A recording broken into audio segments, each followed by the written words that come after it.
भांडेर नगर के मेला ग्राउंड में स्थिर पोद्दार की बगिया में रविवार 2 बजे से 3 बजे तक आम आदमी पार्टी का कार्यकर्ता सम्मेलन आयोजित किया गया।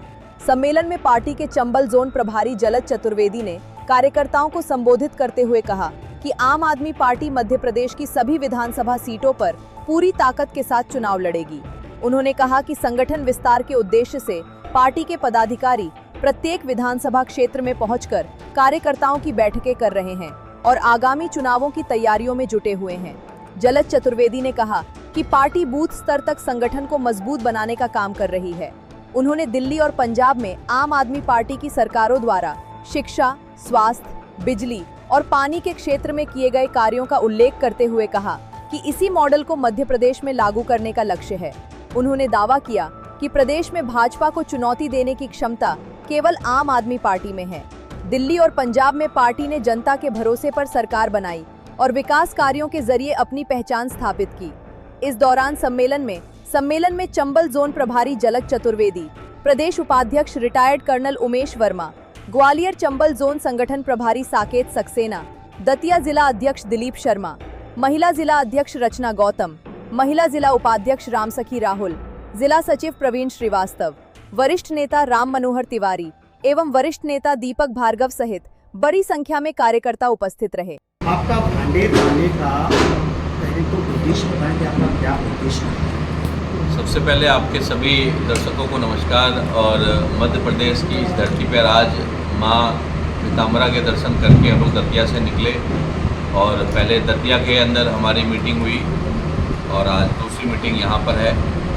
तो हम पूरे मध्य प्रदेश के अंदर सभी सीटों पे आने वाले इलेक्शन के अंदर चुनाव लड़ेंगे, चाहे वो नगर पालिका का चुनाव हो, चाहे वो विधानसभा का चुनाव हो। आम आदमी पार्टी सभी सीटों पर चुनाव लड़ेंगे।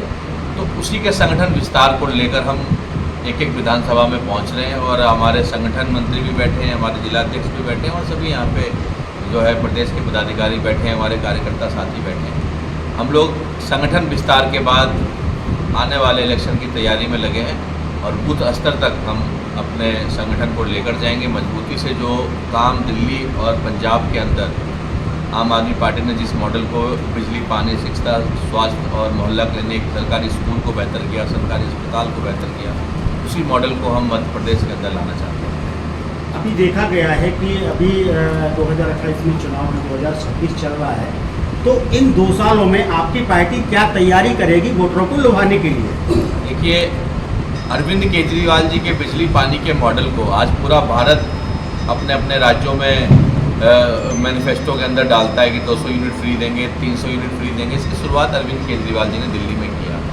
जिसका लाभ वहाँ की आम जनता को मिला दिल्ली के अंदर। और इसी मॉडल को हम मध्य प्रदेश के अंदर फिलहाल अभी हमारी पार्टी गोवा और गुजरात के अंदर फोकस करके, क्योंकि 27 में वहाँ चुनाव है दोनों स्टेटों में, तो वहाँ मजबूती से तैयारी कर रही है। इसके बाद अभी हम सब यहाँ पर संगठन विस्तार के बाद जब 28 में यहाँ चुनाव होगा तो हमारी पूरी टीम, हमारी पूरी आम आदमी पार्टी मजबूती से यहाँ आएगी और बीजेपी को अगर कोई हरा सकती है तो हमने दिल्ली में भी साबित किया और अन्य गुजरात के अंदर भी हम आपको साबित करके दिखाएंगे कि आम आदमी पार्टी ही बीजेपी को हरा सकती है देश के अंदर।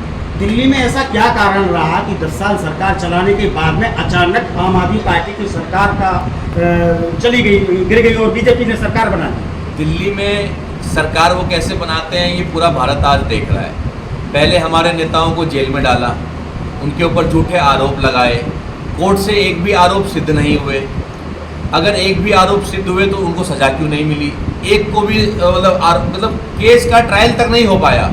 इतने तथ्य इनके आधारहीन थे ईडी और सीबीआई के कि कोर्ट ने ट्रायल तक के लिए भी मतलब जो है मना कर दिया कि भाई इस पे तो ट्रायल भी नहीं हो सकता। इनके पास सबूत नहीं था। हमारे बड़े नेताओं को बदनाम करके जनता के बीच उनकी छवि को धूमिल किया और उसके बाद धोखे से फर्जीवाड़ा करके चुनाव जो है जीते। केजरीवाल जी की कॉन्स्टिट्यूंसी नई दिल्ली के अंदर जब वो जेल में गए, उनके जाने के बाद 40,000 जनता का वोट काट दिया गया जो आम आदमी पार्टी के पक्ष में वोट डालते हैं। गली गली सर्वे करके कि आम आदमी पार्टी को कौन से मोहल्ले से ज़्यादा वोट मिलता है, 40,000 मतदाताओं का वोट काट दिया गया। और यही SIR इन्होंने बंगाल में किया, यही SIR अन्य राज्यों में कर करके ये चुनाव जीतते हैं। आम आदमी पार्टी के ऐसे कौन से कारण रहे हैं जिससे बड़े बड़े नेता, बड़े बड़े लीडर आम आदमी पार्टी को छोड़ करके दिल्ली में और बीजेपी में जाकर के शामिल हो गए। राघव चड्ढा का जाने का क्या कारण रहा बीजेपी में? जो संघर्ष नहीं कर सकते और जिनको डर लगता है वो छोड़कर जाएंगे। संजय सिंह जी भी हमारी पार्टी में है, सत्येंद्र जैन जी भी हमारी पार्टी में, मनीष सिसोदिया जी भी हमारी पार्टी में है, जिन्होंने 1-1 साल, 1.5 साल, 6-6 महीने की जेल काटी। उसके बावजूद भी ना तो आरोप सिद्ध हुआ, ना वो पार्टी छोड़कर गए। अनेक आरोप उनके ऊपर भी लगे कि दबाव में आ जाएंगे, पार्टी छोड़ देंगे। जेल के अंदर ऑफर दिया गया मनीष सिसोदिया जी को कि आप सरकार तोड़िए, हम आपको मुख्यमंत्री बनाएंगे, लेकिन वो नहीं टूटे। तो जो लोग टूट कर गए हैं उनको आम आदमी पार्टी का इतिहास रहा कि जो भी हमें छोड़कर गया है वो बर्बाद हो गया। तो बीजेपी में जो लोग अपने सपने लेकर गए हैं, आप उनका भविष्य देख लीजिएगा, वो कहीं के नहीं रहेंगे। बीजेपी जिसको लेती है उसको खत्म कर देती है, तो इनका कोई भविष्य नहीं है। मध्य प्रदेश में आम आदमी पार्टी अकेला चुनाव लड़ेगी या गठबंधन के साथ होगी? आम आदमी पार्टी सभी चुनाव अकेले लड़ेगी और अपने दम पर लड़ेगी, और जो भी चुनाव होगा उसमें हमारे कार्यकर्ता जो आज हमारे लिए मेहनत कर रहे हैं, संघर्ष कर रहे हैं, इस तपती गर्मी के अंदर आज मीटिंग में आपके सामने बैठे, इन्हीं में से हमारा प्रत्याशी होगा और इन्हीं के बीच में से हमारा प्रत्याशी चुन के चुनाव लड़ेगा। ऐसी क्या प्रमुख घोषणाएं होंगी जो मध्य प्रदेश की, अगर आपकी आम आदमी पार्टी की सरकार बनती है तो मध्य प्रदेश वालों के लिए ऐसी कौन सी विशेष घोषणाएं? हम घर घर जाएंगे, हमारे कार्यकर्ता गली गली जाएंगे, हम बूथ स्तर तक की टीम बनाने वाले हैं। अभी हम विधानसभा की टीम का गठन करने वाले हैं, जो हमारी टीम गलियों में जाएगी, जो यहाँ के स्थानीय मुद्दे होंगे और जो हमारी पार्टी का एक मॉडल रहा है बिजली, पानी, स्वास्थ्य, शिक्षा और गरीब और मध्यम वर्गीय के लिए काम करने का, और जो हमने महिलाओं के लिए बस की योजनाएं वहाँ पे फ्री की थी, वो सभी योजनाओं को हम मध्य प्रदेश में लागू करेंगे।